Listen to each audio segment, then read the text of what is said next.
खबर शामिल करते हैं गुजरात से नुमाइंदे अली आकाश से। Gujarat divisional development working party का इजलास ज़ेर सदारत कमिश्नर गुजरात डिवीजन अहमद कमाल के मुनाकिद हुआ।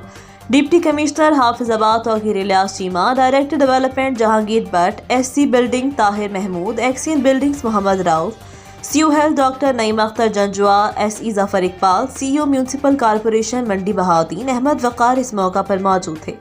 अजलास में ज़िला गुजरात की मंडी बहाउद्दीन की ज़िला हाफिजाबाद की तरक्याती स्कीमों की मंजूरी दी गई। अजलास में जलालपुर जट्टा गुजरात में ट्रामा सेंटर की मंजूरी दी गई। ट्रामा सेंटर 15 बेड्स पर मुश्तमिल होगा। इस पर 200 मिलियन रुपए लागत आएगी। ज़िला मंडी बहाउद्दीन में घीगा चौक तारीफाबाद तक सीवरेज लाइन की मंजूरी दी गई।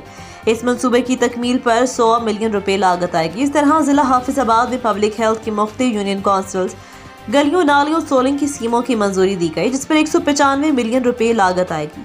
कमिश्नर गुजरात डिवीजन अहमद कमाल मान ने हिदायत की कि तमाम स्कीमों में डुप्लीकेशन का खास ख्याल रखा जाए, तमाम मंसूबों को बर वक्त मुकम्मल किया जाए। मज़ीद खबरों के लिए देखते रहें रेड न्यूज़।